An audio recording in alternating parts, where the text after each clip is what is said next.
Welcome to part two of Blue Range Rover head gasket failure. So, we established in the first episode that these heads had a certain amount of warpage on them, and I found a local machine shop that's going to give them a skim for me. But they like the head bare, so I'm going to have to strip this fella down. Now, when you're stripping a head down, really you want to keep the valves, the collets, the springs, the cap, everything, keep everything specific to the head. So you need to be organised. So, nice big cardboard box here will do the job. You don't need to buy one of those expensive racks. Just get a cardboard box, number it up, left head, right head, cylinder numbers, just to be absolutely kind of spot on here. And I've done this left and right from facing the front of the engine because that's the way I'm going to be putting it back together again. So I've got the V8 engine there with all 8 valves on each side, all laid out in order. I'm working on the left head here. And no, am I working on the left head? I'm working on the right head. Sorry, I do apologise. I'm working on the right head here because it's got the stud there for the power steering pump. And I shall probably stamp on this thing that it is the right head. Just, when it comes back, I'll make sure that I've got the right bloody thing going on here. And then the other thing you're going to need, I've got little boxes here. These are just little boxes that you get clips and all sorts of odds and sods. And I'll just put right head, inlet and exhaust, cylinders 1, 3, 5 and 7. Okay, let's get set up with the oldie tripody. Oh, these stands here, by the way, very, very good. They're just a stand with a spike on it which goes through one of the bolt holes, one of the stud holes. They make life so much bloody easier when you're working on the cylinder head. And I don't think they were particularly expensive. I've had these things for years. You certainly need them on things where you've got an overhead camshaft, because when you take the head off and the camshaft's still attached to it, then you don't always find that the valves always close. So you stand it on one of these stands here, you don't have to worry about bending valves or doing damage to it. And the other thing I do here is I've got these old carpet sample things here. I've got loads of them around and about. There was a carpet shop near me that closed down. And they threw all the carpet samples in a skip. And I dragged like a couple of big handfuls out because they make great kneelers, they make great stands, and every now and then they get too saturated and I have to bin them. But I've got a pile of these things somewhere. It's always worthwhile going into a carpet shop to find out if they've got any out-of-date carpet square samples, because they're always bound on the edges, and they're quite good for moving things around on the bench as well. So I can put the cylinder head down on that and not have to worry about it leaking oil onto the bench, nor do I have to worry about it getting scratched by the bench. Right, now let's put that back on there again, because that's going to hang on there quite nicely now, make life a little bit easier. And we're starting to rip this thing apart.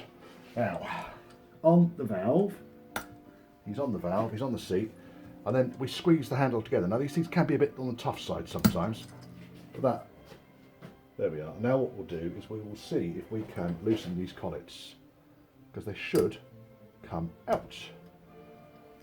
That one's... Sometimes you just need to wiggle the valve backwards and forwards, which you can do here. Might need to get a magnet though. We're back. Right, so we're right.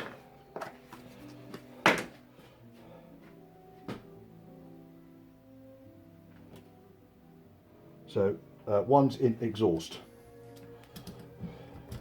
Number 1, exhaust, and get the other one out.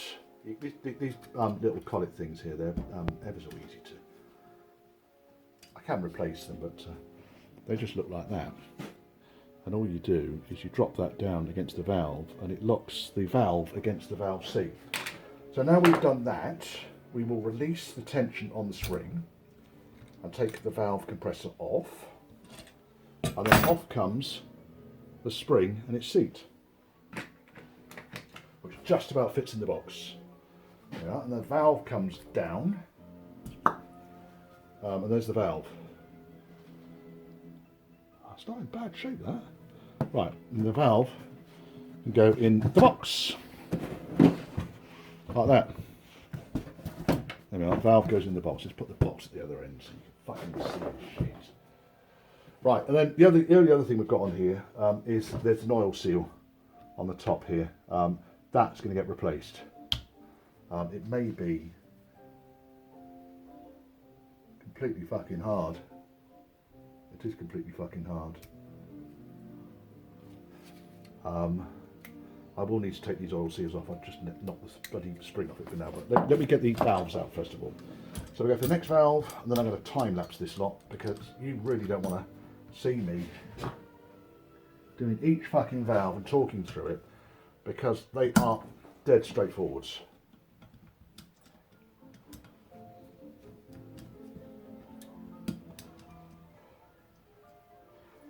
Right, let's push it that way.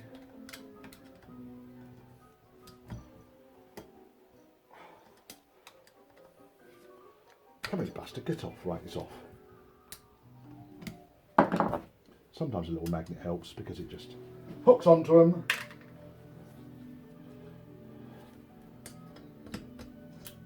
And out they come. And this one's an inlet. So we take him off. There he comes, valve and spring into the box. Valve 8. Right, we're going to go to time-lapse mode now, folks. I'm sure you'll appreciate that.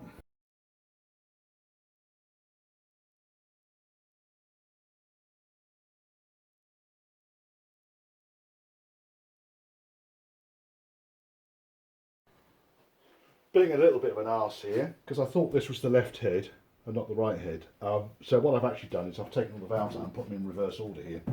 So I'm going to need to swap these around.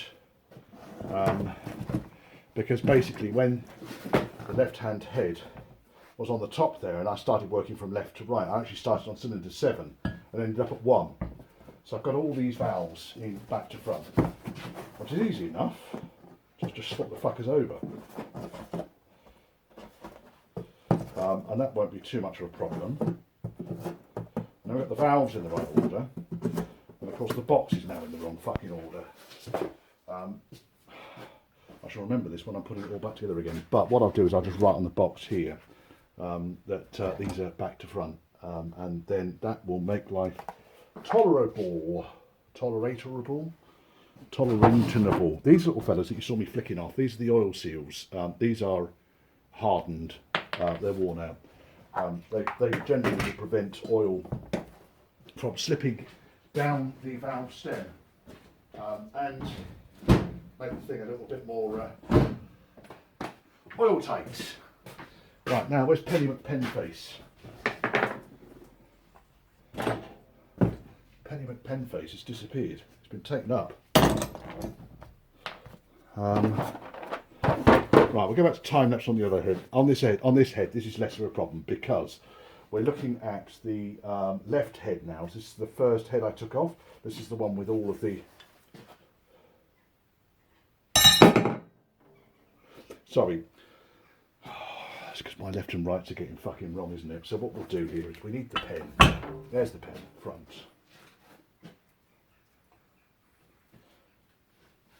So I'll write on here.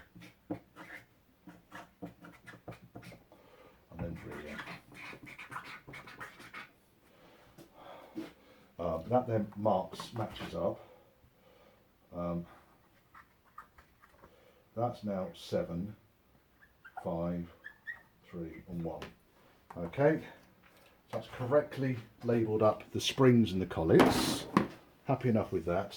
Now what we'll do is we will undo the other head, which was this side. So when I'm facing the head, it was on the left-hand bank, but I've actually marked it as left, which is good. And then we've got cylinder 2, 4, 6 and 8. Does that make sense? You didn't see that, but you can see what's going on roughly.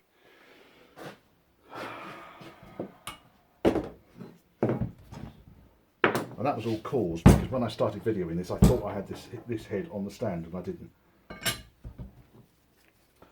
And I didn't. These heads are quite light because they're alloy. Does make quite a difference. All of these little fuckers can go in the bin because they are knackered. I'll put a good one in there so I know roughly what I'm looking for. to make sure I get the right ones. Right, so now on the left head, in the front of the car here, cylinder 2, 4, 6 and 8.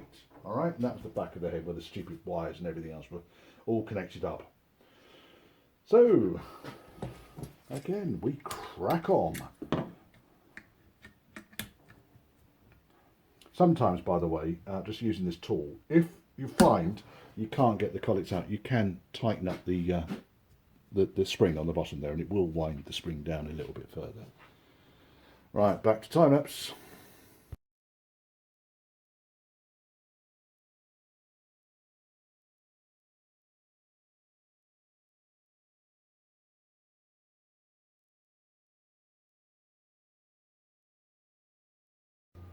There you go. That's both heads stripped down, ready to go off for machining. Machine shop, Machine McShopius. Right, okay. Today I need to get the core plugs out. I'm going to replace all the core plugs down the sides. The issue I've had with these things is they've started to blow. When one starts to blow, they're all going to fucking blow. Probably didn't need to swear then, but it happened.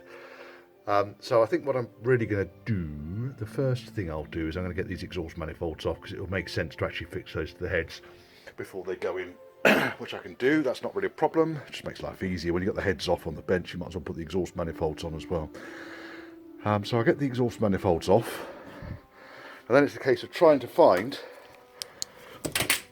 where my torch has flown to. In fact, while I'm down here, let's have a look, see if we can see the core plugs. You can see one there, right behind the engine mount. There's one at the end there behind the exhaust manifold. You can see that one's rusty. So yeah, these are all going to come out, because you know what will happen is I will get the whole thing working, and I'll get the head gasket fixed, and then it will pressurise up and find the next weakest point, which you know will be a core plug. So exhaust manifolds off first, then I'm probably going to have to suspend the engine on blocks and get the engine mounts out in order to get the core plugs out that are behind the engine mounts. Do one side at a time. It's going to be a fun day, isn't it, eh? Oh yes, make no mistake. Right. Now, the other thing I've done is take the starter motor out, which might seem drastic, but you can't get to the bloody core plugs without it. Let's go back to, got my torch here. Where's my magic torch? Magic torch. Core plugs, there's one there. Yeah, that's behind the starter motor. There's one here, which I've glooped up already. You can see the gloop in that. That's going to have to come out, but I need to get the engine mount off first of all, and there's one behind the engine mount. So engine mount on this side needs to come off in order to get access to these, but while the engine's stripped down like this, it just makes sense to do it. And on this side, I've already done one of them. Let's get the camera down there. I've already done one, which is that one there. And then I've got that one over there to do, which was hidden beyond the exhaust, and then there's another one hidden behind the engine mount. It's up there somewhere. So again, the engine mount needs to come off. It's not a disaster. Once this is done, there is one more core plug. You know where that is? It's right on the back of the fucking block. So if that one goes, then I've got a problem, and the engine will need to come out in order to replace it. But right, let's get these fucking core plugs out now. So all I really do to get a core plug out is I have a nice breaker bar, like that, just to punch holes through him and just lever the bastard out. I might try with that. The other thing that's quite useful is a large pair of pliers, because what you basically, I've shown core plugs on one of the other videos, the Rover V8 videos. You'll see them if you search through my channel for the Rover V8 video. One of those is putting core plugs in or taking old core plugs out, but these are quite useful for hooking core plugs out, because what you tend to do is to swivel them sideways into the hole, and then they get wedged, and you just use that to pull them through. Alloy block, so you don't want to go medieval on them, but you certainly want the fuckers out.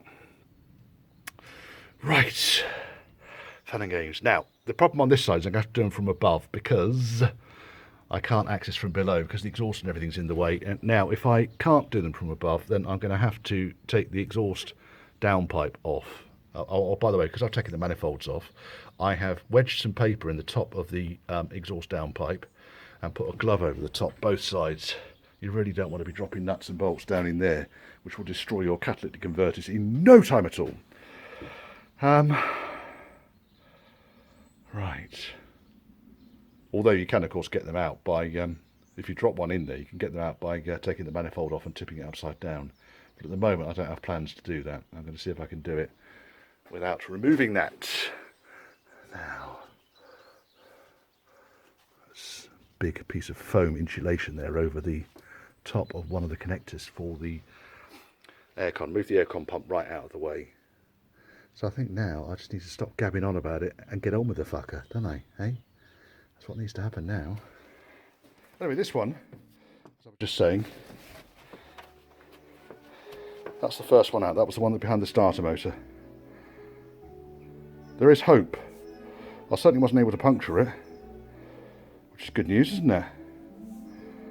Right, obviously I'll replace it, but there's hope for the two at the back. Right at the very back, hidden. And down here you can see the hole from whence it come. Obviously I've caught all the antifreeze down there in a nice big tray. There's one there full of gloop. That's going to be a laugh getting that one out, I tell you. What I had to do in here was put a bloody jacking bar over the chassis rail and give it a fucking good clout, because that one was in tight. I'm rather hoping that I don't have to lift this fucking engine out in order to do the core plugs, because that would be a balls ache. Mind you, that said, there's only, what, 2 nuts and about 8 bolts holding the bloody thing in at the moment. When I put these core plugs back in, I just use a suitable size impact socket that's got a little bit of space around it, and aim it with one hand and belt it with the other.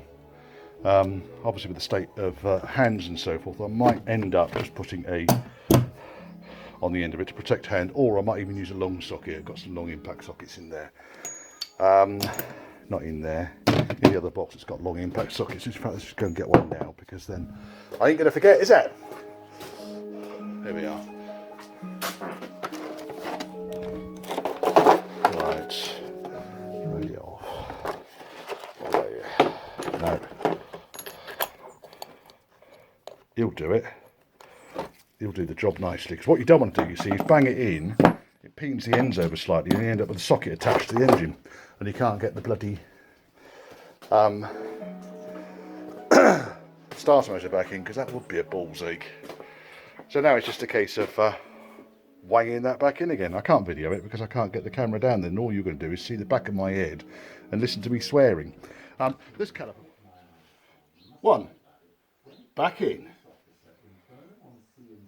Now, engine mount off next. So how are we going to do this? Am I going to wedge a piece of wood between the chassis rail and the block? Or am I going to put a jack under the block? I need to do something to support the block while I undo the engine mount. And I can get to that one then. And also the one that's behind it. You can just about see the edge of it there. Behind the cable that I'm waggling. There he is. Look at that one. Nice, eh? Right, engine mount next. I should have done this the first time round. So what I've done is I put a little jack underneath the axle, so I'm not stretching brake lines or anything like that. And then lower the car right down. And even a tall bloke like me now can reach right down into the engine bay without leaning over the front panel and half killing myself. So there's a top tip for the day, chaps. Take your wheel off, lower the car down onto a very, very, very low support. So you drop the front end of the car right down. Top tip of the day. Now I need to support the engine, get the engine mount off, which shouldn't be too much of an issue, I don't think. I need to undo the nuts on the other side of the mount. I have got new mounts, but I'm reluctant to fit them because I don't think there's any problem with these ones. So I ain't going to fit them. There we are. The decision has been made, which is quite unusual for me. I don't often make decisions. I'm not quick on making decisions. Sometimes I have to ponder things for a little while. But on that one, Brit part, engine mounts, or leave the OE. Yeah, not easy, is it? Actually, having said that one. That one's fudge. What a fucking tool. Oh dear, oh dear. Yeah, I might have to put new engine mount. Fucking losing the plot, boy. That there is because there's the other one. What a tool. Sometimes I even astonish myself with my stupidity. One very grubby engine mount out. Yeah, that's seen better days really, hasn't it? Bugger. I better look at the engine mounts that I've got. Trouble is, they'll all be plastic, designed to last 12 minutes. That said, it wasn't that difficult getting the fucking thing out. I bet it'd be a lot easier than getting these two core plugs out now. You can see them at least. There's one there, and there's a looped up one there. I'll get those out, I think. Yes. And then we're done on this side. I suppose we could actually call this shit work, couldn't we? I mean, this is work that no one really wants to fucking do. This is. I don't mind building engines up and putting cylinder heads on, but knocking fucking core plugs out, it's a bastard of a job. It really is.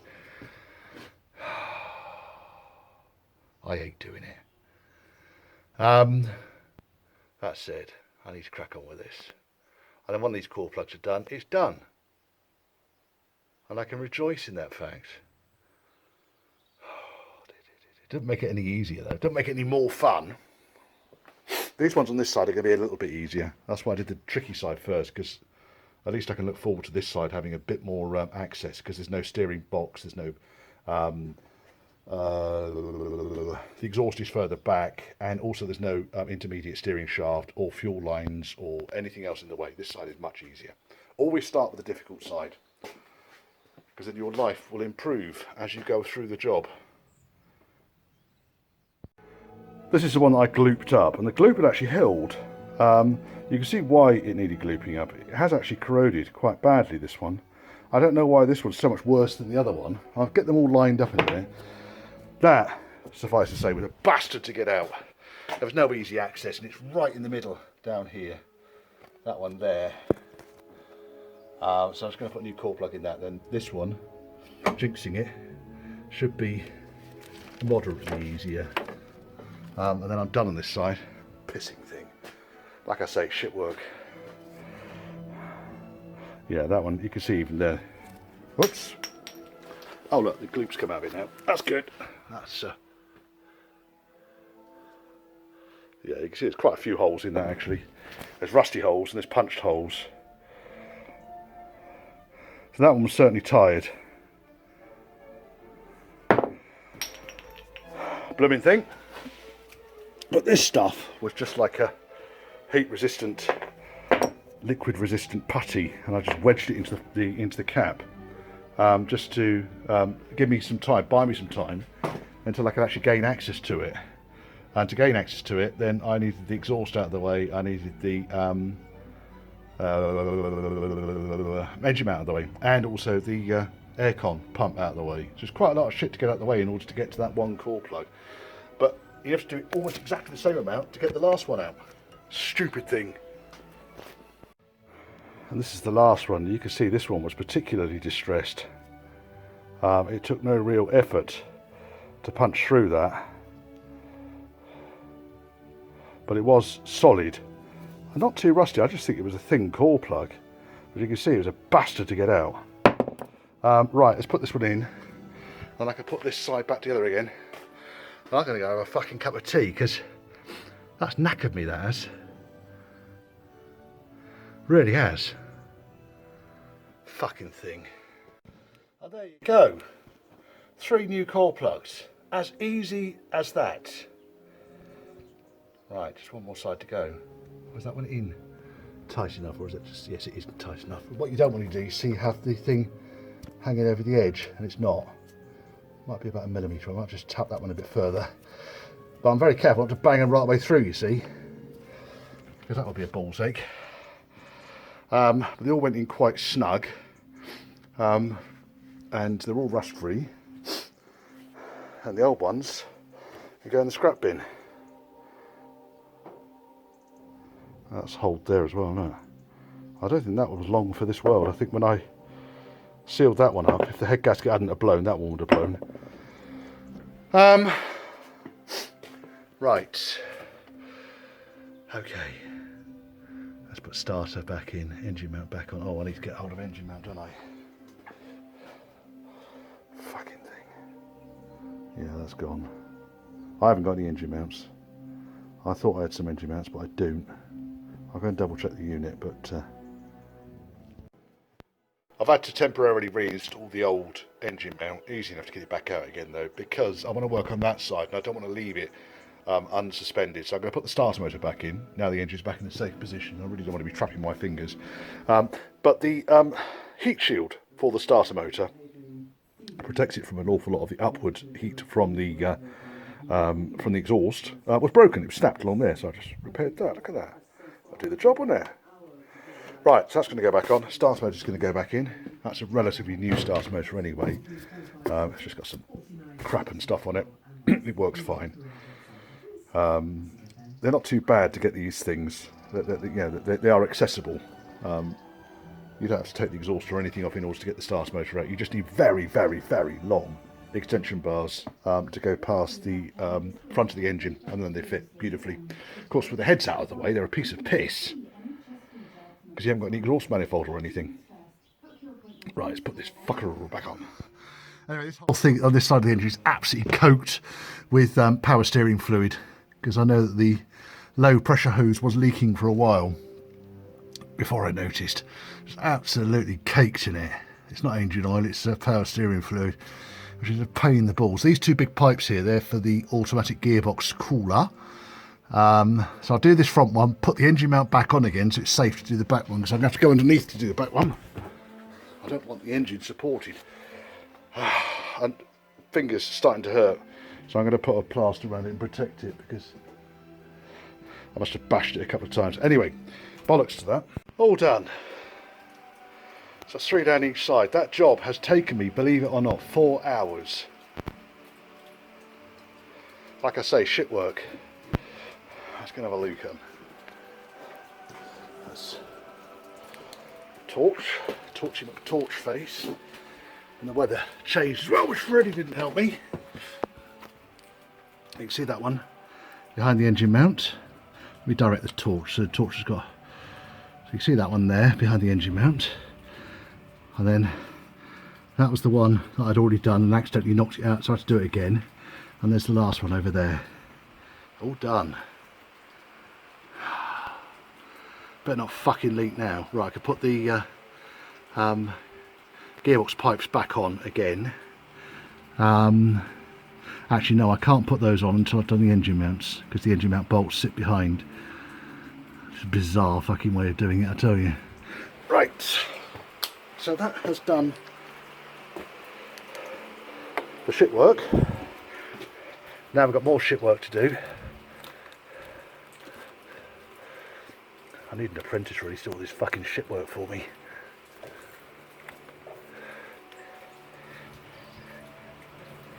I'm a lazy bastard when it comes to doing shit work. Right, engine's covered up. Next shit work I need to do is clean up the front timing cover, because I got to refurb the oil pump, because I think the oil pump is pumping low. But I'm going to clean this thing up, check the tolerances on the oil pump, and I'll show you how that goes in a minute.